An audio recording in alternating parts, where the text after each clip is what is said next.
का खालसा वाहिगुरु जी की फतेह।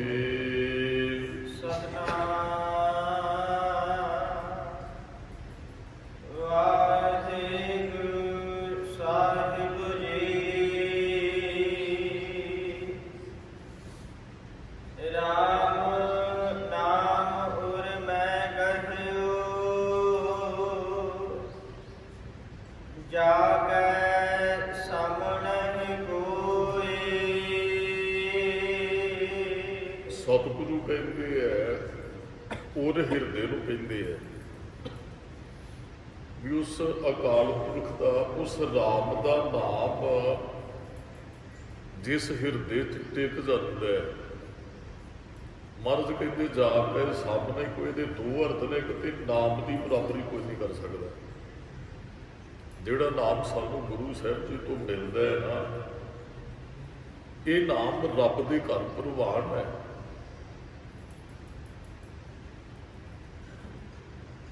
जो गुरु साहब जी समरथ गुरु सिर हाथ धरियो गोद कीनी कृपा हाथ नाम दियो। जिन्हों की कृपा की हर नाम दिता। महाराज कहते इस नाम की बराबरी कोई नहीं कर सकता। बहुत बारी आपने शब्दों की विचार की है भी नाम के तुल होर कोई चीज़ है ही नहीं है। सब तो श्रेष्ठ नाम है। कल भी एक पंक्ति पढ़ी, कर्म धर्म पखंड जो दिसै तिन जम जगाती लूटै दरबान कीर्तन गावह करते का निमक सिमरत जित छूटै। वो तो निमक सिमरत जित छूटै, दूसरे ते कर्म कांड कई बार बन जाते हैं। मैं आ काम करदा जी, फलाना काम करदा। महाराज कहते सब तो उत्तम परमात्मा का नाम। सुखमनी साहब की बाणी च गुरु अर्जन साहब जी ने कहा, प्रभ का सिमरन सब तो ऊंचा, सब तो श्रेष्ठ है परमात्मा का नाम जपना। सारे पुण्यदाना तो सारे धार्मिक कर्मों तो श्रेष्ठ कर्म रब की बंदगी करनी है। रब को जपना, अपनी रसना तो कहना वाहिगुरु वाहिगुरु वाहिगुरु वाहिगुरु। इस तो होर भी उत्तम कर्म है ही नहीं है। ये अर्थ दो ने, कि नाम की बराबरी कोई नहीं कर सकता। एक नाम जपण वाले की बराबरी कोई नहीं कर सकता। जाके सामने कोई अर्थ ये भी है भी जिहदे हिरदे च नाम टिक गया वो वर्गा भी संसार च कोई दूसरा नहीं। महाराज ने बचन कहे, जिस नाम हृदय सोई बड़ राजा। महाराज ने बख्शिश की। इतने बुनियादी तौर पर किसी को पदवी है वो गल नहीं। महाराज कहते सोई बड़ राजा, भी वड्डा राजा वो है जिहदे हिरदे च नाम है। नहीं तो महाराज कहते सारे कंगाल ही सानू नजर आते। और मैं गहे उहदा अर्थ है हिरदे च जिन्हों ने धारण कर लिया, वस गया नाम हिरदे च। तो महाराज कहते वो बराबर कोई राजा है ही नहीं है। जिहड़ा जपदा है जिस नाम हृदय तिस पूरे काजा, ਉਹਦੇ ਕਾਰਜ ਸਾਰੇ ਪੂਰੇ ਹੁੰਦੇ ਆ। ਜਿਹਦੇ ਹਿਰਦੇ 'ਚ ਨਾਮ ਵਸ ਜਾਂਦਾ ਹੈ, ਕਾਰਜ ਹੀ ਪੂਰੇ ਹੁੰਦੇ ਆ। ਉਹਦੀ ਰਸਨਾ ਤੋਂ ਨਿਕਲੇ ਬੋਲ ਸੱਚ ਹੁੰਦੇ ਆ। ਉਹ ਆਪਣੇ ਕਾਰਜ ਨਹੀਂ ਕਰਦਾ, ਉਹ ਦੂਸਰਿਆਂ ਦੇ ਕਾਰਜ ਵੀ ਕਰਨ ਦੀ ਕਰਾਉਣ ਦੀ ਸਮਰੱਥਾ ਰੱਖਣ ਲੱਗ ਪੈਂਦਾ। ਜਿਹਦੇ ਹਿਰਦੇ 'ਚ ਹਰ ਹਰ ਨਾਮ ਹਿਰਦੇ ਉਰ ਧਾਰੇ, ਹਿਰਦੇ ਉਰ ਧਾਰੇ सिमर स्वामी सतगुर अपना कारज सफल हमारे।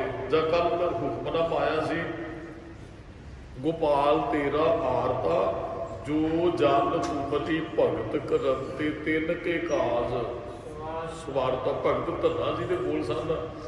ते जे कारज किवें सवारदा वेखना तो भगत धन्ना जी का जीवन पढ़ना पेगा। हमें वो बख्शिश गुर तो आउंदा है, कारज रास हुंदे है। महाराज कहते वो वर्गा कोई राजा भी जिहदे हिरदे च नाम है तो वो कारज भी पूरे होंदे ने। जिस नाम हृदय महाराज कहते 3 कोट धन पाए, करोड़ा धन प्राप्त करता है। असल इत्थे नाम धन की गल ही है। सतगुर सिख को नाम धन दे। हाँ दुनियावी तौर पर भी वखरी गल है, किसी का प्रसादा पानी चलता है और उतना सुख करोड़पति को नहीं हो सकता जिन्ना सुख जपण वालियां नूं मिलता है। दुनियावी तौर पर किसी को अरबपति भी कोई हो सकता है, पर वो जीवन च सुख नहीं, जपण वाला ही सुख मानता है। जिस नाम ਹृदय तिस कोट धन पाए। करोड़ा धन समझ लो ने प्राप्त कर लिया। वो धन जिहड़ा नाल जाण वाला आ तां इहो धन अखोट ना नखुटै ना जाए। पूरे सतगुर दिया दिखाए। आ धन नहीं नाल जाना, सतगुरां ने विखा दिता जिहड़ा तू इकट्ठा करदे ते नाल नहीं जाना। साचा धन गुरमति पाए। जिहड़ा सच्चा धन गुरमति ते चलदिआं प्राप्त हुंदा है। तो फिर ये नहीं कोई लुट लेगा, कोई चोर लग जाएगा, कोई खो के ले जाएगा। महाराज कहते ऐसा कदे भी नहीं होएगा। नाम बिना जन्म बिरथा जाए। जे नाम नहीं जीवन च हिरदे च नहीं किसी से टिकिया तो महाराज कहते फिर जन्म व्यर्थ जाता है। महाराज ने पहले श्लोक च भी ये गल कही, गुण गोबिंद गायो नहीं जन्म अकारथ कीन। ते खीर ते जाके प्राप्ति जिहदे हिरदे च किते वस गया ना, उहदी बराबरी कोई नहीं जे कर सकदा। ते जे नहीं तो फिर जन्म व्यर्थ है। महाराज कहते जिस नाम हृदय तिस कोट कई सैना। जिहदे हिरदे च नाम है ना, वो समझ ले भी करोड़ा सैना उहदे पिछे पिछे चलदी है। क्योंकि रब जी की मदद करदा है ना। जब भट साहिबाना ने बचन कहे जा तू मेरे वल है तो क्या बिशंदा। भट साहिबान कहते हैं जे गुरु वल है जाप गुरु होए वल लख बाहें क्या कीजे। तो महाराज कहते लखा बाहां भी कुछ नहीं बिगाड़ सकदियां। वो करोड़ा जिवें 10 ने कहते रावण की गल की, कहता मेरे को इन्नी ताकत है। ताकत सी वो धर्म की दुनिया च भी विचरदा है ना, भी लोग पिछे तुरते हैं भी वो धर्म की दुनिया च भी विचरदा है।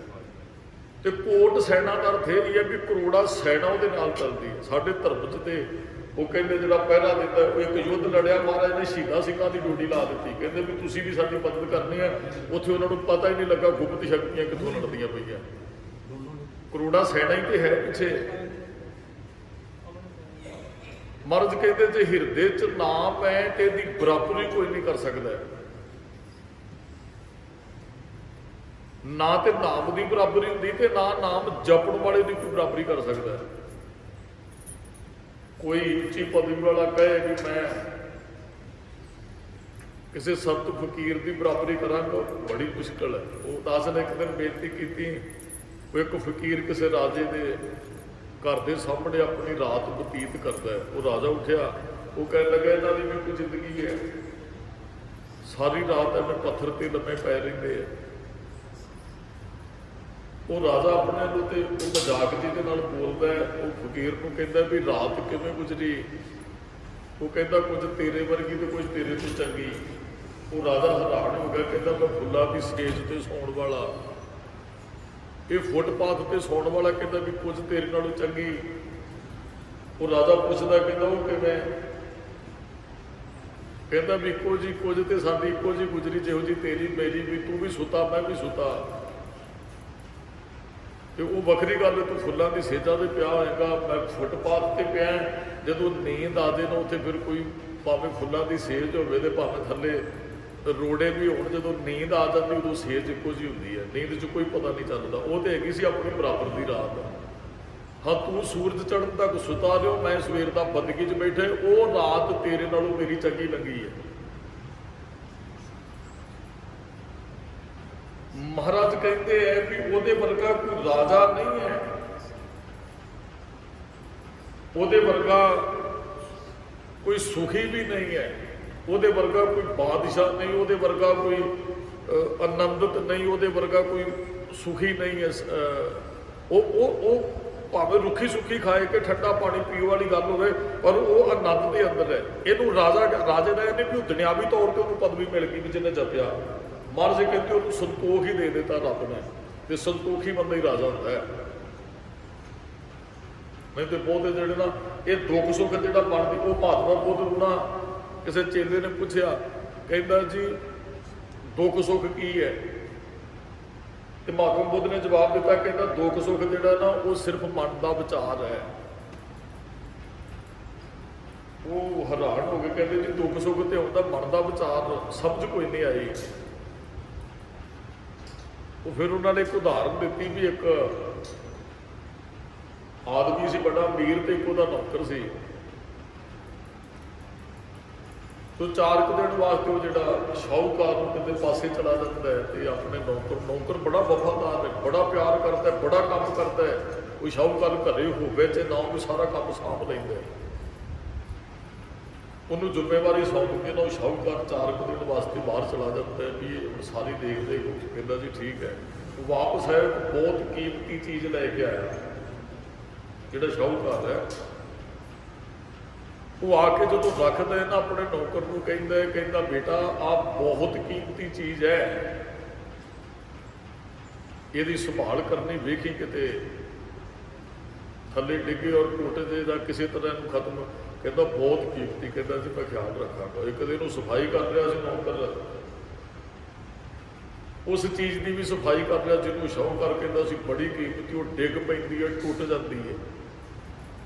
जो शाहूकार को पता लगा बड़ा दुखी होया, कहता बेशुमार कीमती चीज़ करा। हुण नौकर को झिड़किया तो है ना मारिया ना उन्होंने कढ़िया क्योंकि वफादार बहुत है। उन्होंने झिड़कदा तो है भी तेन क्या ही, पर वो मारदा तो कढ़दा नहीं है। बड़ी कीमती चीज़ सी तो रात को शाहूकार को नींद ही ना आई, परेशानी भी एड्डी कीमती चीज़ टुट गई। मैं तो बड़ी दूर तो लैके आया ही। वो रात को जो शाहूकार को नींद ना आई तो टहले अपने बंगले कोई जो भी वह घर होएगा तो जो नौकर से ना वो खराटे लैके सौ रहा बड़े आराम नाल बड़े आनंद च।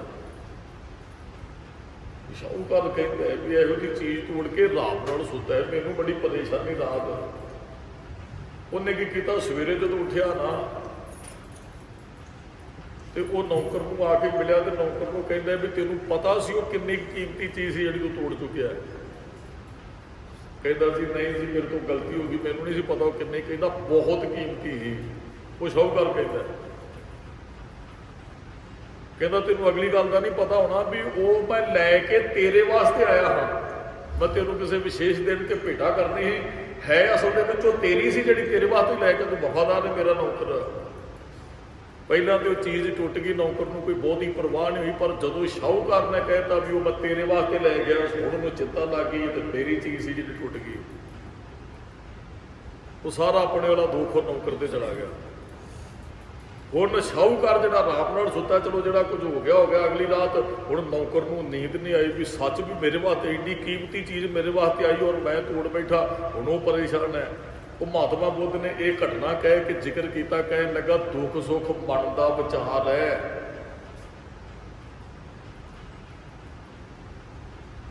जे मन लिया असी मान लेने भी सब कुछ मेरा है, जो विछड़ते उदों दुख होता, जे मनिया ही ना मेरा है। हुण नौकर को नहीं सी पता भी ये मेरी है भी नहीं सी ओदी, उन्होंने कोई परेशानी नहीं कोई दुख नहीं, खराटे लैके सुता है। जो पता लग गया तो चीज़ मेरी सी, हुण बहुत परेशानी है। माफ करना दुख का बड़ा कारण ये है जो असी मन लेने मेरी चीज़ सी, खुश क्यों गई उदों रोने, जे कितने विचारता जो मेरा है ही नहीं सी फिर रोन भी कोई नहीं जे। फिर तो रब का हुक्म है, चीज़ां तो मिलदियां विछड़दियां रहिंदियां। ये गल सारिਆਂ ਨੂੰ समझ कोई नहीं आएगी। जे किते समझ लीए भी महाराज कहते जिहदे हिरदे च नाम वस गया वो बराबर कोई नहीं है। वड राजे का दे नहीं भी वो बड़ा दुनियावी तौर पर CM PM बन गया है ਜਾਂ राजा बन गया। मर्ज कहते को हर समान नहीं राजा, ये भूपत सब दिवस चार के झूठे करत दवादा, जिहदे कोल नाम धरते वो वर्गा राजा ही कोई नहीं। वो वखरी गल है, वो कोल खान ली बहुता कुछ नहीं है। जीवन वो आनंद च जो के जाते, जो सुख प्रभ गोबिंद की सेवा सो सुख राज ना लईए। वो अंदरों सेवा चो इन्ना कुछ सुख मान लेंगे, राजा सुख नहीं प्राप्त कर सकता। हुण जो उच्ची पदवी ते वो खाना भी वह टेस्ट होता है, पानी भी वो दूसरे अपना सीधा पानी नहीं पी सकता, घुम नहीं सकता बाहर, वो कहता राजा बंदा। राजा तो वो है जोड़ा तुरया जाता, जो मन करे वो कर सकता होवे। ਜਿਹੜੇ ਹੁਣ ਵੱਡੀਆਂ ਪਦਵੀਆਂ ਤੇ ਬੈਠੇ ਨੇ ਉਹ ਖਾਣਾ ਵੀ ਸਾਰਾ ਚੈੱਕ ਹੋ ਗਿਆ ਹੁੰਦਾ, ਸਾਰਾ ਕੁਝ ਬਾਹਰ ਇਕੱਲੇ ਨਹੀਂ ਨਿਕਲ ਸਕਦੇ, ਮਨ ਮਰਜ਼ੀ ਨੂੰ ਕਿਤੇ ਜਾ ਨਹੀਂ ਸਕਦੇ। ਉਹ ਵੈਸੇ ਇਹੋ ਜਿਹੇ ਬੰਦਿਆਂ ਨੂੰ ਬਿਮਾਰੀਆਂ ਵੀ ਲੱਗੀਆਂ ਹੁੰਦੀਆਂ, ਕੋਈ ਚੀਜ਼ ਨੂੰ ਦਿਲ ਵੀ ਕਰੇ ਉਹ ਖਾ ਨਹੀਂ ਸਕਦੇ। ਤੇ ਜਿਹੜਾ ਬੰਦਾ 500 ਦਿਹਾੜੀ ਕਰਦਾ ਰਸਤੇ ਤੁਰਿਆ ਜਾਂਦਾ ਛਾਲਾਂ ਮਾਰਦਾ, ਜਿਹੜੀ ਚੀਜ਼ ਵੇਖਦਾ ਖਰੀਦ ਕੇ ਖਾ ਲੈਂਦਾ, ਰਾਜਾ ਉਹ ਹੈ ਕਿ ਰਾਜਾ ਉਹ ਹੈ ਜਿਹੜੀ ਚੀਜ਼ਾਂ ਚੈੱਕ ਹੋ ਕੇ ਜਾਂਦੀਆਂ। ਰਾਜ ਅੰਦਰਲਾ ਹੁੰਦਾ ਗੁਰੂ ਮਾਣਦੇ ਨੇ ਬਹੁਤ, ਬਹੁਤ ਬਹੁਤ ਬੰਦੇ ਤੁਸੀਂ ਪ੍ਰੈਕਟੀਕਲ ਕਿਤੇ ਵੇਖਿਆ ਹੋਏਗਾ, ਬਹੁਤ ਅਮੀਰ ਬੰਦੇ ਗੁਲਾਮੀ ਦੀ ਜ਼ਿੰਦਗੀ ਜਿਉਂਦੇ ਹੁੰਦੇ ਨੇ ਤੇ ਸਿੰਪਲ ਜਿਹਾ ਬੰਦਾ ਆਨੰਦ ਦੀ ਜ਼ਿੰਦਗੀ ਜਿਉਂ ਕੇ ਚਲਾ ਜਾਂਦਾ ਹੈ। ਉਹ ਪਰਵਾਹ ਹੀ ਨਹੀਂ ਕਿਸੇ ਗੱਲ ਦੀ ਕਰਦਾ, ਕਹਿੰਦਾ ਰੱਬ ਨੇ ਜੋ ਦਿੱਤਾ ਸ਼ੁਕਰ ਹੈ। ਤੇ ਜਿਹੜਾ ਜੋੜਨ ਲੱਗ ਪੈਂਦਾ ਉਹ ਕਹਿੰਦਾ ਇੰਨੇ ਕਿਉਂ ਨਹੀਂ ਦਿੱਤੇ ਰੱਬ ਨੇ। ਉਹਦੇ ਗੁਆਂਢੀਆਂ ਦੀ ਜ਼ਮੀਨ ਵੀ ਖਰੀਦਣ ਦੀ ਗੱਲ ਕਰਦਾ ਵੀ ਇਹ ਕਿਤੇ ਮੈਨੂੰ ਮਿਲ ਜੇ, ਕਿਤੇ ਗੇੜਾ ਮਾਰਨ ਆਉਂਦਾ ਪੁੱਠੀ ਹੋਰ ਹੀ ਤਰ੍ਹਾਂ ਸੋਚਦਾ ਹੈ ਵੀ ਆਹ ਵੀ। ਤੇ ਜਿਹਦੇ ਕੋਲ ਹੈਗੇ ਉਹ ਕਹਿੰਦਾ ਆਪਾਂ ਖਰੀਦਣ ਜੋਗੇ ਨਹੀਂ, ਆਪਾਂ ਆਨੰਦ 'ਚ ਪ੍ਰਸ਼ਾਦਾ ਸ਼ਾਨ ਵੀ ਮਿਲਿਆ, ਅੱਜ ਵੀ ਮਿਲੇਗਾ, ਕੱਲ੍ਹ ਨੂੰ ਵੀ ਮਿਲੇਗਾ। ਰੱਬ ਨੇ ਸੈਲ ਪੱਥਰ ਮੈਂ ਜਲ ਤੋਂ ਪਾਏ ਨਾ ਕਾ ਰਿਜ਼ਕ ਆਗੇ ਕਰ ਧਰਿਆ, ਮੈਨੂੰ ਟੈਨਸ਼ਨ ਲੈਣ ਦੀ ਕੀ ਜ਼ਰੂਰਤ ਹੈ, ਮੈਨੂੰ ਐਵੇਂ ਭੱਜਣ ਦੌੜਨ ਦੀ ਕੀ ਜ਼ਰੂਰਤ ਹੈ। ਜਿਹਨੇ ਪੈਦਾ ਕੀਤਾ ਉਹ ਆਪ ਹੀ ਸਭ ਕੁਝ ਕਰਨ ਵਾਲਾ। ਮਹਾਰਾਜ ਕਹਿੰਦੇ ਜਿਹਦੇ ਹਿਰਦੇ 'ਚ ਨਾਮ ਵਸ ਜਾਂਦਾ, ਨਾ ਤੇ ਨਾਮ ਵਰਗੀ ਕੋਈ ਹੋਰ ਬਖਸ਼ਿਸ਼ ਹੈ ਤੇ ਨਾ ਹੀ ਜਿਹਦੇ ਹਿਰਦੇ 'ਚ ਟਿਕ ਜਾਂਦਾ ਉਹਦੇ ਵਰਗਾ ਹੀ ਕੋਈ ਸੰਸਾਰ ਦੇ ਉੱਪਰ ਜਾ ਕੇ ਸਭ ਨਹੀਂ ਕੋਈ ਸਭ ਬਰਾਬਰ ਨੂੰ ਕਹਿੰਦੇ ਆ। ਜਿਹੜਾ ਜਪਦਾ ਹੈ ਨਾ ਉਹਦੀ ਬਰਾਬਰੀ ਕੋਈ ਨਹੀਂ ਜੇ ਕਰ ਸਕਦਾ, ਭਾਵੇਂ ਜਿੱਡੀ ਵੱਡੀ ਮਰਜ਼ੀ ਪਦਵੀ ਵਾਲਾ ਬੈਠਾ ਹੋਵੇ, ਜਿਹੋ ਜਿਹਾ ਮਰਜ਼ੀ ਜਾਣ। ਜਿਹੜਾ ਜਪਦਾ ਹੈ ਦੂਸਰਾ ਉਹਦੀ ਕਦੇ ਵੀ ਬਰਾਬਰੀ ਨਹੀਂ ਕਰ ਸਕਦਾ ਹੈ। ਜਿਹਦੇ ਹਿਰਦੇ 'ਚ ਨਾਮ ਟਿਕ ਗਿਆ, ਮਹਾਰਾਜ ਕਹਿੰਦੇ ਉਹਦੇ ਵਰਗਾ ਸੁਤੰਤਰ ਆਦਮੀ ਕੋਈ ਨਹੀਂ।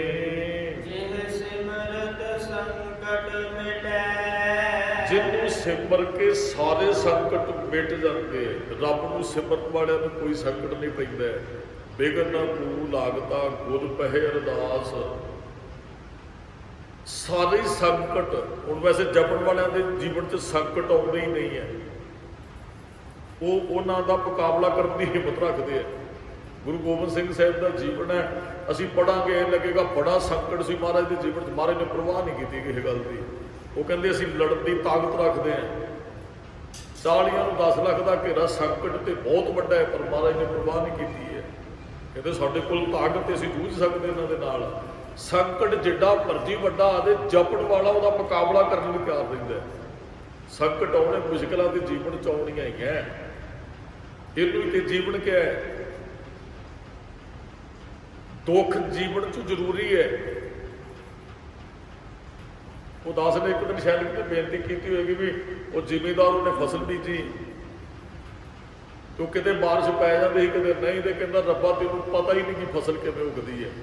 ਲੇਕਿਨ ਮੇਰੇ ਹੱਥ 'ਚ ਹੁੰਦਾ ਨਾ, ਮੈਂ ਤੈਨੂੰ ਵਿਖਾਉਣਾ ਵੀ ਉਦੋਂ ਕੀ ਬਾਰਿਸ਼ ਪਵਾਉਣੀ ਸੀ, ਉਨੀ ਕੀ ਹਵਾ ਚਲਾਉਣੀ ਸੀ, ਹਨੇਰੀ ਜਿੰਨੀ ਕਿ ਚਾਹੀਦੀ। ਤੂੰ ਐਵੇਂ ਫਾਲਤੂ ਕਦੇ 10-10 ਦਿਨ ਮੀਂਹ ਪਾਈ ਜਾਣਾ, ਕਦੇ ਤੂੰ ਝੱਖੜ ਵਗਾ ਦਿੰਦਾ, ਕਦੇ ਤੂੰ ਹਵਾ ਹੀ ਨਹੀਂ ਛੱਡਦਾ। ਉਹ ਰੱਬ ਪ੍ਰਗਟ ਹੋ ਗਿਆ, ਕਹਿਣ ਲੱਗਾ ਲੈ ਵੀ ਇਹ ਡਿਊਟੀ ਹੁਣ ਦੇ ਦੇ ਤੈਨੂੰ, ਤੂੰ ਚੰਗੀ ਫਸਲ ਕੱਢ ਲਾ। ਕਹਿੰਦਾ ਜੀ ਠੀਕ ਹੈ। ਉਹਨੇ ਜਦੋਂ ਫਸਲ ਬੀਜਣੀ ਸੀ ਜ਼ਮੀਨ, ਪਹਿਲਾਂ ਉਹਨੂੰ ਮੀਂਹ ਪਵਾ ਦਿੱਤਾ, ਬੱਤਰ ਆ ਗਈ, ਉਹਨੂੰ ਰੋਕਤਾ ਮੀਂਹ।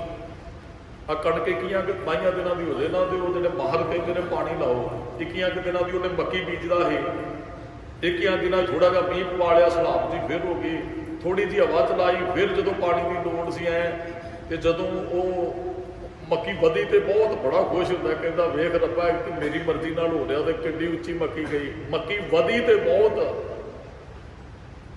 ਪਰ ਉਹਨੂੰ ਦਾਣੇ ਕੋਈ ਨਹੀਂ ਪਏ। ਛੱਲੀਆਂ ਬਣੀਆਂ ਤੇ ਹੈ ਪਰ ਡਕੇ ਦੇ ਰਹੇ, ਕੋਈ ਦਾਣਾ ਨਹੀਂ ਬਣਿਆ। ਹੀਰ ਨੂੰ ਹੈਰਾਨ, ਕਹਿੰਦੇ ਪਲੀ ਤੇ ਬਹੁਤ ਸੀ ਪਰ ਇਹਨੂੰ ਤੇ ਦਾਣਾ ਹੀ ਕੋਈ ਨਹੀਂ ਪਿਆ। ਕਹਿੰਦੇ ਫਿਰ ਉਹ ਉੱਥੇ ਖੇਤ ਜਾ ਕੇ ਰੋਇਆ, ਝੂਰਿਆ, ਕਹਿੰਦੇ ਇਹ ਕੀ ਬਣ ਗਿਆ, ਇਹਨੂੰ ਕੀ ਕਰਾਂਗਾ। ਰੱਬ ਪ੍ਰਗਟ ਹੋਇਆ, ਕਹਿਣ ਲੱਗਾ ਤੂੰ ਹਨੇਰ ਨਹੀਂ ਨਾ ਵਗਣ ਦਿੱਤਾ, ਤੇ ਇਹਦੀਆਂ ਜੜ੍ਹਾਂ ਮਜ਼ਬੂਤ ਨਹੀਂ ਹੋਈਆਂ। ਜਿੱਥੋਂ ਧਰਤੀ 'ਚੋਂ ਇਹਨੂੰ ਐਨਰਜੀ ਮਿਲਣੀ ਸੀ, ਜੇ 2-4 ਵਾਰੀ ਕਿਤੇ ਹਨੇਰ ਚਲਾਉਣੋਂ ਇਹਦੀਆਂ ਜੜ੍ਹਾਂ ਨੇ ਪਕੜ ਕਰਨੀ ਸੀ, ਡੂੰਘੀਆਂ ਧਰਤੀ 'ਚ ਜਾਂਦੀਆਂ, ਉੱਥੋਂ ਐਨਰਜੀ ਮਿਲਣੀ ਸੀ, ਦਾਣੇ ਤੇ ਉੱਥੋਂ ਬਣਨੇ ਸੀ।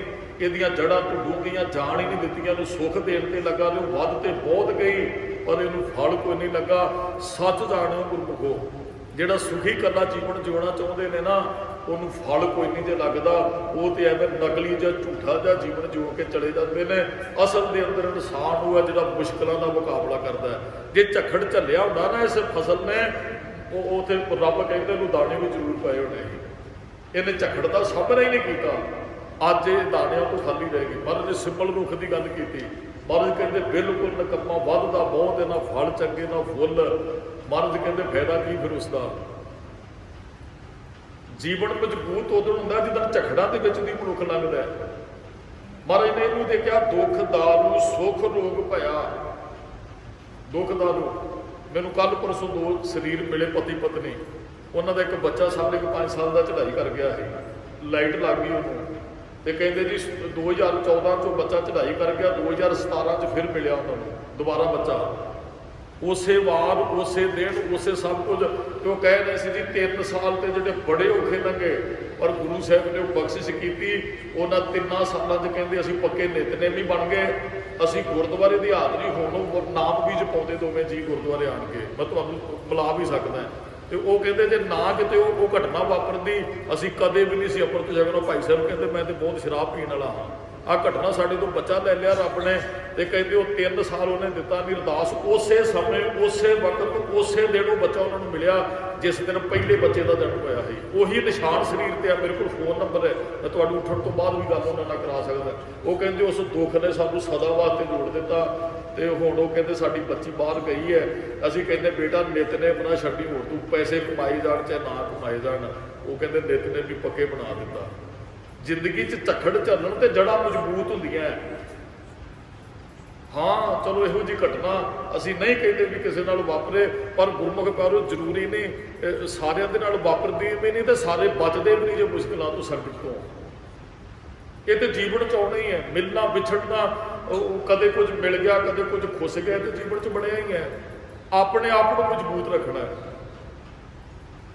ਕੱਲ੍ਹ ਸ਼ਾਮ ਦੇ ਦੀਵਾਨਾਂ 'ਚ ਹੀ ਉਹ ਲਕੀਰਾਂ ਖਿੱਚ ਕੇ ਮਹਾਰਾਜ ਗੁਰੂ ਗੋਬਿੰਦ ਸਿੰਘ ਸਾਹਿਬ ਨੇ ਉਹ ਸਿੱਖਾਂ ਨੂੰ ਸਮਝਾਇਆ ਸੀ ਵੀ ਲਕੀਰਾਂ ਖਿੱਚ ਦਿਓ, ਮਿਟਾ ਦਿਓ।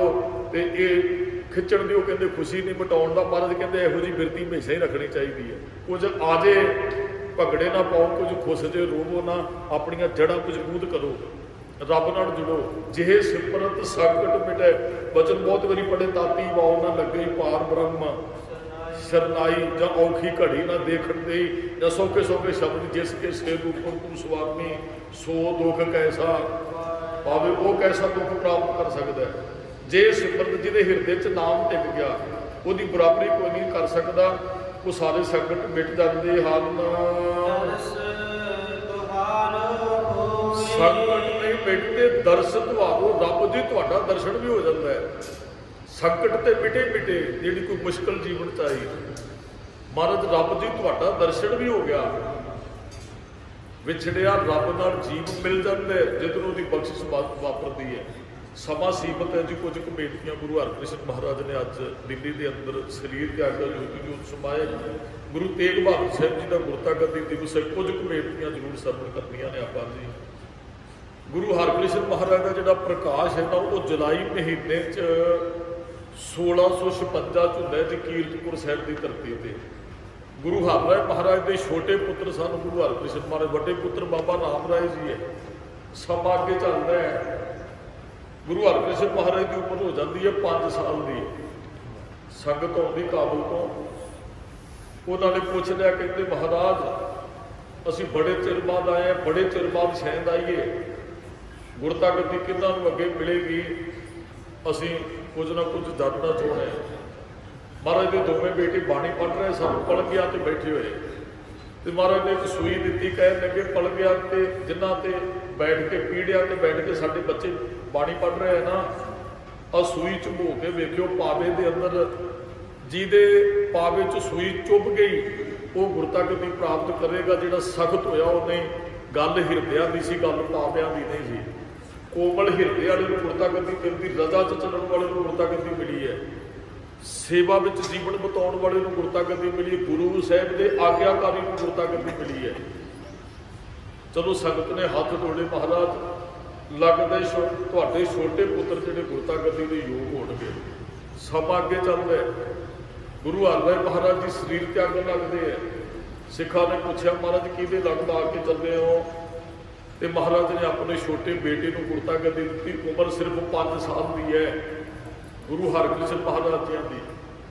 1656 'ਚ ਉਹਨਾਂ ਦਾ ਪ੍ਰਕਾਸ਼ ਹੁੰਦਾ ਹੈ ਕੀਰਤਪੁਰ। 1661 'ਚ ਗੁਰਤਾ ਗੱਦੀ ਮਿਲਦੀ 5 ਸਾਲਾਂ ਦੀ ਉਮਰ 'ਚ ਗੁਰੂ ਹਰਕ੍ਰਿਸ਼ਨ ਮਹਾਰਾਜ ਨੂੰ। ਵਿਰੋਧੀਆਂ ਨੇ ਬੜੇ ਤਰ੍ਹਾਂ ਦੀਆਂ ਗੱਲਾਂ ਕਹੀਆਂ ਵੀ ਗੁਰੂ ਪੁੱਤਰ ਦੇ ਮੋਹ 'ਚ ਗੁਰਤਾ ਗੱਦੀ ਮਿਲੀ ਹੈ। 5 ਸਾਲ ਦਾ ਬੱਚਾ ਕਿਵੇਂ ਗੁਰੂ ਹੋ ਸਕਦਾ ਹੈ? ਜਿਹੜੇ ਗੁਰੂ ਘਰ ਦੇ ਵਿਰੋਧੀ ਇਹ ਗੱਲਾਂ ਫੈਲਾਉਣ ਲੱਗ ਪਏ। ਫਿਰ ਮਹਾਰਾਜ ਦੀ ਪਰਖ ਕੀਤੀ ਗਈ। ਕਹਿੰਦੇ ਸੁਣਿਆ ਗੁਰੂ ਨਾਨਕ ਸਾਹਿਬ ਨੇ ਦਪਾਲਪੁਰ ਦੇ ਕੋੜੀ ਦਾ ਕੋਡ ਠੀਕ ਕੀਤਾ ਹੈ। ਸੁਣਿਆ ਗੁਰੂ ਅਮਰਦਾਸ ਮਹਾਰਾਜ ਦੇ ਦਰਸ਼ਨ ਕਰਕੇ ਉਹ ਪ੍ਰੇਮਾ ਕੋੜੀ ਤੰਦਰੁਸਤੀ ਪ੍ਰਾਪਤ ਕਰਦਾ ਹੈ।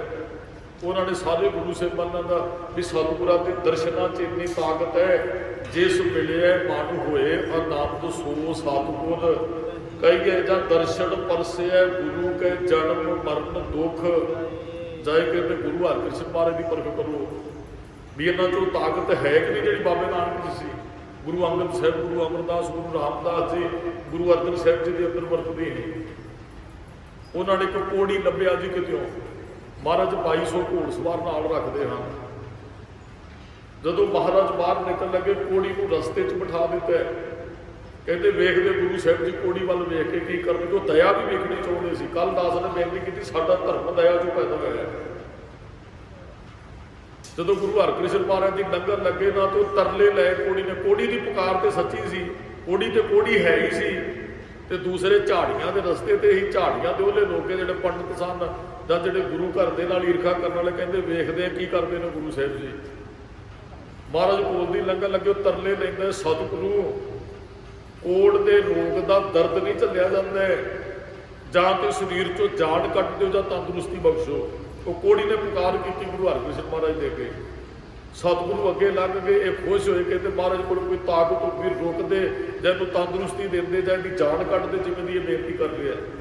महाराज अगे गए, ये झाड़ियां चों निकल के आ गए जी, कह लगे असीं ते तुहानूं पहिलां ही कहा सी ना संगत जी, संगत नूं इन्हां पहिलां भी तुसीं भी आण के वेखो, कोई ताकत नहीं गुरु बच्चे च की हो सकता है। वो सारे झाड़ियां चों निकले, खड़ के कहते लो जी जे गुरु साहिब च दया होंदी जां महाराज जी कुछ ताकत, कोई करामात, कोई बख्शिश वरतदी होंदी ते कोड़ी की पुकार सुनते दा रोग दूर करते। जदों इकट्ठे होकर निकले ना कोड़ी के दिवाले, महाराज घोड़ा मोड़ के वापस लाए, कहते काहदा रौला पाया। वो सारे हैरान हो गए भी महाराज आ गए। सतगुਰਾਂ के हाथ च एक रुमाल सी, महाराज ने उस कोड़ी वाल नूं रुमाल सुटिया, कह लगे तू पुकार कर रहा सी, गुरु नानक साहब के घर तेरी बेनती सुनी गई है। बचन पढ़ते जन्म जन्म के दुख निवारे, सूका मन सुधारे, दर्शन भेट तो होत निहाला, हर का नाम विचारे मेरा वैद गुरु गोबिंदा, हर हर नाम औख मुख देवे काटे जम की फंदा, अनक उपावी रोग ना जाए, रोग मिटे हर अवखत लाए। कहते जिहड़ा नेकां तरीकिਆਂ ਨਾਲ रोग नहीं जाता, किते गुरु बख्शिश करे, नाम रूपी दवाई देवे तो रोग खत्म हो जाता है। महाराज ने बख्शिश की, कहते रुमाल अपने शरीर से फेरो, सिखो इनू दवाई दो। महाराज गुरु हार महाराज ने बहुत वड्डा दवाखाना खोलिया कीरतपुर की धरती पर। उन्हें रुमाल फेरिया, बहुत इतिहासकारों ने कहा नाल दी नाल रोग जड़ तो ही खत्म कर दिता। महाराज ने रोग खत्म हो गया, वह इलाज चलिया। महाराज ने फिर प्रचारक थप्पिया जी, सारे हैरान हो गए। संगत ने मथा टेकिया, कह लगे सानू भटका रहे सन, जिन्नी बख्शिश गुरु नानक साहब च वरतती रही उन्नी बख्शिश गुरु हरकृष्ण महाराज च वरत रही है। चलो महाराज फिर 3 साल गुरता गद्दी ते रहे। सतगुरु जी गुरमुखों 1663 च जाते हैं फिर दिल्ली। उतों राजा जय सिंह की बेनती, महाराज औरंगजेब ने सद्या, महाराज कहते नहीं जाना है। अगे राम राय गया ही, उन्हें बड़िया करामातां विखाईयां। हुण सतगुरु गुरता गद्दी ते है, इन्होंने गुरु अर्जन साहब को लाहौर सद्या सी, उत्ते शहीद कर दिता। गुरु हरगोबिंद साहब को दिल्ली सद्या, ग्वालियर के किले च कैद कर दिता। संगत ने कहा गुरु साहब जी तुसीं ना जाओ। महाराज ने राजे जय सिंह को कहा असीं दिल्ली नहीं आउणा, संगत कहती नहीं दिल्ली जाना। राजा जय सिंह कहते महाराज मेरी बेनती सुन के, संगत की बेनती सुन के आयो, तुसीं औरंगजेब को मिलियो चाहे ना मिलियो। महाराज ने कहा असीं औरंगजेब के कदे भी पत्थे नहीं लगना, साडे पिता गुरु का हुक्म है, नह मलेश को दर्शन दे है, असीं इस मलेश को दर्शन नहीं देने। राजा जय सिंह बेनतियां लिखदा, कहता महाराज औरंगजेब को बेशक ना मिलियो, महाराज जरूर एक बारी दिल्ली चरण पाओ। महाराज चले जाते हैं। उत्थे राजे ने भी परख की, अपनी राणी को ना नौकरानियां के कपड़े पवा के गोलियां च बिठाया। कहते जे गुरु हरकृष्ण महाराज अंतरजामी है, फिर वो राणी को पछाण लैणगे। गोलियां नूं महंगे कपड़े पवा दिते, राणी को गोलियां वाले कपड़े के पासे बिठा दिता। गुरु हरकृष्ण महाराज जी उत्थे गए, राणी की बुकल च जाके बैठ गए, क्योंकि बच्चे सन, 8 साल की उम्र। बुकल च बैठ के कहते जी राणी होवे ना, वो मैले ਜਾਂ फटे कपड़े पाया अपने आप को नहीं छुपा सकती है, राज रब दिंदा जिन्होंने दिंदा है। तो वो हैरान हो गए। उस तो पहला जी पंजोखरा साहब घटना वापरी, वो लाल चंद का घर दूर किया, सज्जू झूर तो महाराज ने गीता के अर्थ करवाए। वो अगे आ ਜਿਹੜਾ ਇੱਕ ਪੰਜ ਪਿਆਰਾ ਨਾ ਉਹ ਛੱਜੂ ਝੂਰ ਦਾ ਪੋਤਰਾ ਸੀ। ਮੇਰੇ ਖਿਆਲ ਹਿੰਮਤ ਸਿੰਘ ਜਿਹੜੇ ਸਨ ਉਹ ਕੋਈ ਛੱਜੂ ਝੂਰ ਦੇ ਉਹ ਪੋਤਰੇ ਸਨ। ਮੈਂ ਇਤਿਹਾਸ ਪੜ੍ਹ ਰਿਹਾ ਸੀ। ਚਲੋ ਇਸ ਵਿਸ਼ੇ 'ਤੇ ਆਪਾਂ ਫਿਰ ਕਿਸੇ ਦਿਨ ਗੱਲ ਕਰਾਂਗੇ ਵੀ ਉਹ ਬਖਸ਼ਿਸ਼ ਜਿਹੜੀ ਗੁਰੂ ਹਰਕ੍ਰਿਸ਼ਨ ਮਹਾਰਾਜ ਨੇ ਵਰਤਾਈ। ਸਤਿਗੁਰੂ ਦਿੱਲੀ ਆ ਜਾਂਦੇ ਹੈ, ਉੱਥੇ ਉਹ ਭਾਈ ਕਲਿਆਣੇ ਦੇ ਡੇਰੇ ਤੇ ਮਹਾਰਾਜ ਡੇਰਾ ਬੰਗਲਾ ਸਾਹਿਬ ਤੋਂ ਜਾ ਕੇ ਨਾ, ਹੁਣ ਜਿਹੜਾ ਬੰਗਲਾ ਸਾਹਿਬ ਗੁਰਦੁਆਰਾ ਨੇ ਰਾਜਾ ਜੈ ਸਿੰਘ ਦਾ ਮਹਿਲ ਸੀ, ਉਹਦੀ ਹਵੇਲੀ। ਹੁਣ ਬੰਗਲਾ ਸਾਹਿਬ ਆਪਾਂ ਉੱਥੇ ਦਰਸ਼ਨ ਕਰਦੇ ਹਾਂ ਦਿੱਲੀ ਦੇ ਅੰਦਰ। ਮਹਾਰਾਜ ਭਾਈ ਕਲਿਆਣੇ ਦੇ ਡੇਰੇ ਤੇ ਜਾਂਦੇ। ਔਰੰਗਜ਼ੇਬ ਬੜੇ ਤਰਲੇ ਲੈਂਦਾ ਵੀ ਮਹਾਰਾਜ ਦੇ ਮੈਨੂੰ ਦਰਸ਼ਨ ਹੋਣ। ਮਹਾਰਾਜ ਨੇ ਕਿਹਾ ਤੈਨੂੰ ਕਦੇ ਨਹੀਂ, ਫਿਰ ਇਹਨਾਂ ਆਪਣਾ ਪੁੱਤਰ ਭੇਜਿਆ ਔਰੰਗਜ਼ੇਬ ਨੇ। ਤੇ ਮਹਾਰਾਜ ਨੇ ਕਿਹਾ ਪੈਦੇ ਕਿਆ ਖਾਦੇ ਹੋ, ਖਾਦੇ ਕਿਆ ਪੈਦੇ ਹੋਏ ਸ਼ਬਦ ਲੈ ਕੇ ਮਹਾਰਾਜ ਕਹਿੰਦੇ ਰਾਜ ਭੋਗਿਆ ਕੀ ਹੁੰਦਾ ਹੈ, ਖਾਣ ਪੀਣ ਨਾਲ ਕੀ ਹੁੰਦਾ ਹੈ, ਤੇ ਰੱਬ ਦੀ ਬੰਦਗੀ ਜੀਵਨ 'ਚ ਨਹੀਂ ਹੈ। ਜੇ ਅੰਦਰ ਨਾਮ ਨਹੀਂ ਹੈ, ਸੱਚ ਨਹੀਂ ਹੈ, ਤੇ ਖਾਣਾ ਪੀਣਾ ਕੋਈ ਮੈਨੇ ਨਹੀਂ ਰੱਖਦਾ। ਕੋਈ ਆਖੇ ਮੈਂ ਬਹੁਤ ਚੰਗਾ ਖਾਂਦਾ, ਬਹੁਤ, ਜੇ ਬੰਦਗੀ ਨਹੀਂ ਕਰਦਾ ਮਹਾਰਾਜ ਕਹਿੰਦੇ ਜਿਉਂ ਕੂਕਰ ਜੂਠਣ ਮੈਂ ਪਾਏ ਵਾਲੀ ਗੱਲ ਬਣਦੀ। ਜਿਵੇਂ ਕੂਕਰ ਜੂਠ 'ਚ ਮੂੰਹ ਮਾਰਦਾ, ਸਾਡਾ ਵੀ ਜੂਠ 'ਚ ਮੂੰਹ, ਜੇ ਅੰਦਰ ਬੰਦਗੀ ਨਹੀਂ ਹੈ ਤਾਂ ਖਾਦੇ ਦਾ ਕੀ ਕਰਨਾ ਹੈ। ਖਾਓ ਤੇ ਭਾਵੇਂ ਉਹ ਚਟਨੀ ਨਾਲ ਛਕ ਲਓ, ਭਾਵੇਂ 20 ਤਰ੍ਹਾਂ ਦੀ ਸਬਜ਼ੀ ਨਾਲ ਪਰੋਸ ਕੇ ਭਰਨਾ ਤੇ ਪੇਟ ਹੀ ਹੈ। ਬਹੁਤੇ ਖਾਣ ਵਾਲੇ ਨੂੰ ਬਹੁਤੀ ਸਜ਼ਾ ਮਿਲੇਗੀ। ਅੰਨ ਪਾਣੀ ਥੋੜਾ ਖਾਏ ਵਾਲੇ ਨੂੰ ਵੀ ਖਾਧਾ ਥੋੜਾ, ਬੰਦਗੀ ਤੇ ਬਹੁਤ ਇਹਦੇ ਜੀਵਨ 'ਚ। ਬਹੁਤ ਖਾਣ ਵਾਲੇ ਬੰਦਗੀ ਕਰਦੇ ਨਹੀਂ, ਫਿਰ ਸਜ਼ਾ ਮਿਲਦੀ ਰੱਬ ਦੇ ਘਰ ਉਹਨਾਂ ਨੂੰ। ਉੱਥੇ ਚੇਚਕ ਹਈਏ ਦੀ ਬਿਮਾਰੀ ਫੈਲ ਗਈ ਸੀ ਦਿੱਲੀ ਦੇ ਅੰਦਰ, ਤੇ ਮਹਾਰਾਜ ਰੋਗੀਆਂ ਦਾ ਇਲਾਜ ਕਰਨ ਲੱਗੇ। ਜਦੋਂ ਉੱਥੇ ਬਿਮਾਰੀ ਫੈਲ ਜਾਂਦੀ ਹੈ ਰੋਗੀਆਂ ਦਾ ਇਲਾਜ, ਉਹ ਬਿਮਾਰੀ ਮਹਾਰਾਜ ਦੇ ਸਰੀਰ ਤੇ ਅਟੈਕ ਕਰ ਜਾਂਦੀ। ਗੁਰੂ ਹਰਕ੍ਰਿਸ਼ਨ ਮਹਾਰਾਜ ਦੇ ਸਤਿਗੁਰਾਂ ਦਾ ਸਰੀਰ ਸੁੱਜ ਜਾਂਦਾ ਹੈ, ਦਾਣੇ ਬਾਹਰ ਨਿਕਲ ਆਉਂਦੇ ਹੈ। ਸਤਿਗੁਰੂ ਦੀ ਜੀਭਾਂ ਤੇ ਵੀ ਦਾਣੇ ਨਿਕਲੇ। ਬੱਚੇ ਤੇ ਨਾ ਬਿਮਾਰੀ ਜਿਹਨੂੰ ਸੀਤਲਾ ਵੀ ਗੁਰੂ ਗ੍ਰੰਥ ਸਾਹਿਬ 'ਚ ਕਿਹਾ, ਉਹ ਚੇਚਕ ਦੀ ਬਿਮਾਰੀ ਵੀ ਹੈ। ਇਹਦਾ ਨਾਮ ਸੀਤਲਾ ਵੀ ਗੁਰੂ ਹਰਗੋਬਿੰਦ ਸਾਹਿਬ ਮਹਾਰਾਜ ਨੂੰ ਵੀ ਹੋਈ ਸੀ ਲਾਹੌਰ। ਤੇ ਮਹਾਰਾਜਾ ਰਣਜੀਤ ਸਿੰਘ ਦੀ ਅੱਖ ਇਸ ਬਿਮਾਰੀ ਨਾਲ ਗਈ ਸੀ, ਉਹਨਾਂ ਨੂੰ ਚੇਚਕ ਹੋ ਗਈ ਨਿੱਕੇ ਜਿਹੇ ਹੁੰਦਿਆਂ ਨੂੰ। ਮਹਾਰਾਜਾ ਰਣਜੀਤ ਸਿੰਘ ਨੂੰ ਵੀ ਮਹਾਰਾਜ ਦੇ ਸਰੀਰ ਤੇ ਬਿਮਾਰੀ ਅਟੈਕ ਕਰ ਗਈ। ਮਹਾਰਾਜ ਨੇ ਅੱਜ ਸਿੱਖਾਂ ਨੂੰ ਕਹਿ ਦਿੱਤਾ ਭਾਈ ਸਾਡਾ ਸਰੀਰ ਤਿਆਗਣ ਦਾ ਸਮਾਂ ਆ ਗਿਆ। ਗੁਰੂ ਹਰਕ੍ਰਿਸ਼ਨ ਮਹਾਰਾਜ ਨੇ ਸਿੱਖਾਂ ਨੂੰ ਬੜਾ ਵਿਰਾਗ ਆਇਆ ਇਸ ਗੱਲ ਦਾ ਵੀ ਮਹਾਰਾਜ ਦੀ ਉਮਰ ਅਜੇ ਕਿੰਨੀ ਕੁ ਹੈ। ਸਿੱਖ ਭੱਜ ਕੇ ਗਿਆ, ਉਹਨੇ ਮਾਤਾ ਕ੍ਰਿਸ਼ਨ ਕੌਰ ਨੂੰ ਦੱਸਿਆ। ਗੁਰੂ ਹਰਕ੍ਰਿਸ਼ਨ ਮਹਾਰਾਜ ਦੀ ਮਾਂ ਦਾ ਨਾਮ ਵੀ ਮਾਤਾ ਕ੍ਰਿਸ਼ਨ ਕੌਰ ਸੀ। ਮਾਂ ਨਾਲ ਰਲਦਾ ਮਿਲਦਾ ਹੀ ਨਾਮ ਗੁਰੂ ਹਰਕ੍ਰਿਸ਼ਨ ਮਹਾਰਾਜ ਪਿਆ ਜੀ। ਸਿੱਖ ਜਾ ਕੇ ਕਹਿੰਦਾ ਮਾਂ ਸਾਡੇ 8ਵੇਂ ਗੁਰੂ ਤੁਹਾਡੇ ਪੁੱਤਰ ਕਹਿੰਦੇ ਨੇ ਅੱਜ ਸਰੀਰ ਤਿਆਗ ਜਾਣਾ ਹੈ। ਮਾਂ ਤੇ ਮਾਂ ਹੀ ਹੁੰਦੀ ਹੈ। ਉਹ ਦੌੜ ਕੇ ਨੰਗੇ ਪੈਰੀ ਆਏ ਜਿੱਥੇ ਮਹਾਰਾਜ ਪਲੰਗੇ ਤੇ ਲੇਟੇ ਸਨ, ਕੋਲ ਬੈਠ ਕੇ ਬੇਟਾ ਤੁਸੀਂ ਸਿੱਖਾਂ ਨੂੰ ਅੱਜ ਕੋਈ ਗੱਲ ਕਹੀ। ਮਾਂ ਸੀ ਸਿੱਖਾਂ ਨੂੰ ਬਹੁਤ ਬਚਨ ਸਾਦੇ ਕੀਤੇ। ਮਾਂ ਜੋ ਪੁੱਛਣਾ ਚਾਹੁੰਦੀ ਮਹਾਰਾਜ ਨੂੰ ਗੋਦੀ 'ਚ ਪਾੜੇ, ਆਪਣਾ ਸਿਰ ਚੁੱਕਿਆ ਮਹਾਰਾਜ ਦਾ, ਪਲੰਗੇ ਤੇ ਲੇਟੇ ਆਪਣੀ ਬੁੱਕਲ 'ਚ ਰੱਖ ਲਿਆ ਗੁਰੂ ਹਰਕ੍ਰਿਸ਼ਨ ਮਹਾਰਾਜ ਨੂੰ। ਤੇ ਮਾਂ ਕਹਿੰਦੀ ਬੇਟਾ ਅੱਜ ਤੁਸੀਂ ਕੋਈ ਗੱਲ, ਮਾਂ ਜੋ ਪੁੱਛਣਾ ਚਾਹੁੰਦੇ ਹੋ, ਅੱਜ ਅਸੀਂ ਸਿੱਖਾਂ ਨੂੰ ਕਿਹਾ ਅੱਜ ਅਸੀਂ ਸਰੀਰ ਤਿਆਗ ਜਾਣਾ ਹੈ। ਹੁਣ ਮਾਂ ਵਾਸਤੇ ਗੱਲ ਸੁਣਨੀ ਬੜੀ ਔਖੀ। 8 ਸਾਲ ਦਾ ਕਿਸੇ ਦਾ ਬੱਚਾ ਕਵੇ ਮਾਂ ਮੈਂ ਚੱਲਿਆ ਇਸ ਸੰਸਾਰ ਤੋਂ, ਮਾਂ ਵਾਸਤੇ ਤੇ ਬੜੀ ਔਖੀ ਗੱਲ ਹੈ। ਤੇ ਮਾਂ ਨੇ ਸਿਰ ਤੇ ਹੱਥ ਰੱਖਿਆ ਗੁਰੂ ਹਰਕ੍ਰਿਸ਼ਨ ਮਹਾਰਾਜ ਦੇ, ਕਹਿੰਦੀ ਬੇਟਾ ਤੈਨੂੰ ਪਤਾ ਜੇ ਤੇਰੀ ਉਮਰ ਕਿੰਨੀ ਕੁ ਜਾਤ ਦੀ ਗੱਲ ਵੀ ਕਰਦਾ। ਚਲੋ ਕਈ ਵਾਰੀ ਐਸਾ ਹੁੰਦਾ ਵੀ ਜ਼ਿਆਦਾ ਢਿੱਲੇ ਨੇ, ਤੇ ਕਈ ਵਾਰੀ ਐਸਾ ਮਰੀਜ਼ ਘਰੇ ਪਿਆ ਹੋਵੇ ਉਹ ਕਹਿਣ ਲੱਗ ਪੈਂਦਾ ਮੈਂ ਹੁਣ ਚਲੇ ਜਾਣਾ, ਮੈਂ ਭਾਵੇਂ ਠੀਕ ਹੀ ਵੀ ਹੋ ਜਾਏ ਬਾਅਦ 'ਚ। ਕਈ ਵਾਰੀ ਐਸਾ ਹੁੰਦਾ ਨਾ ਵੀ ਜ਼ਿਆਦਾ ਢਿੱਲਾ ਹੋ ਜਾਏ, ਕਈ ਵਾਰੀ ਬੰਦੇ ਨੂੰ ਆਪਣੇ ਆਪ ਨੂੰ ਲੱਗਦਾ ਵੀ ਮੈਂ ਹੁਣ ਬਚਣਾ ਨਹੀਂ ਹੈ, ਪਰ ਮਹਾਰਾਜ ਨੂੰ ਪਤਾ ਸੀ ਜਾਣਾ ਹੈ। ਉਹ ਤੇ ਸਾਡੀ ਗੱਲ ਹੈ ਨਾ, ਕੀ ਪਤਾ ਬਚ ਜੀਏ। ਖੀਰਲੇ ਸਵਾਸ ਤੋਂ ਵੀ ਬੰਦਾ ਕਈ ਵਾਰੀ ਮੋੜ ਆਉਂਦਾ ਹੈ, ਪਰ ਮਹਾਰਾਜ ਤੇ ਜਾਣੀ ਜਾਣੇ ਨਾ ਵੀ ਸਮਾਂ ਪੂਰਾ ਹੋ ਗਿਆ। ਬੇਟਾ ਕਿੰਨੇ ਹਜੇ ਤੁਸੀਂ ਕਿੰਨੇ ਕੁ ਸਾਲਾਂ ਦੇ, ਤੁਹਾਨੂੰ ਪਤਾ। ਮਾਂ ਅਸੀਂ ਕਿੰਨੇ ਕੁ ਸਾਲਾਂ ਦੇ ਹੋ ਗਏ ਦੱਸੋ। ਮਾਂ ਕਹਿੰਦੀ ਬੇਟਾ ਹਜੇ 8 ਸਾਲਾਂ ਦਾ ਹੀ ਹੋਇਆ। ਜਾਣ ਦੀ ਵੀ ਗੱਲ ਕਰਦਾ ਮਹਾਰਾਜ ਕਹਿੰਦੇ ਮਾਂ ਗੱਲ ਸਾਲਾਂ ਦੀ ਨਹੀਂ, ਗੱਲ ਸਮੇਂ ਦੀ ਹੈ, ਜਾਣ ਦਾ ਸਮਾਂ ਆ ਗਿਆ।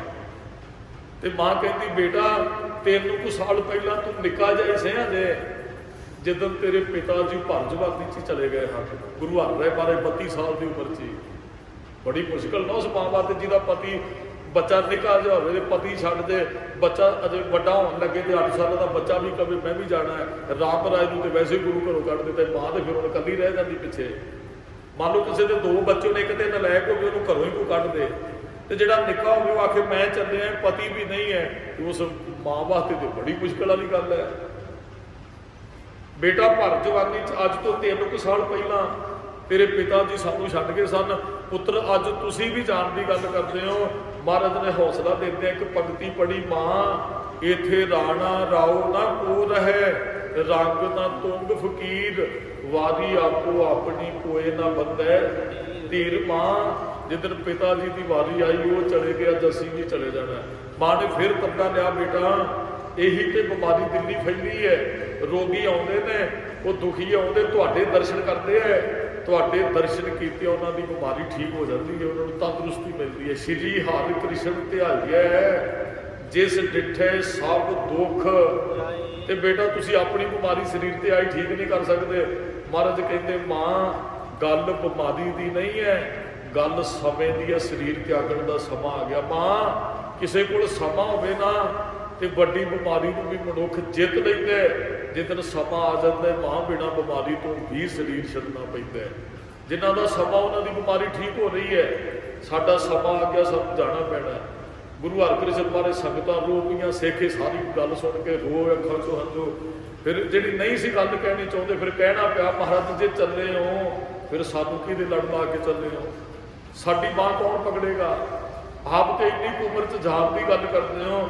महाराज ने खीरले बचन कहे, बाबा बसे ग्राम बकाले जिन्हां दे अंदर गुरु नानक साहिब की जोत असीं टिका चुके हैं, वो बकाले की धरती ते है।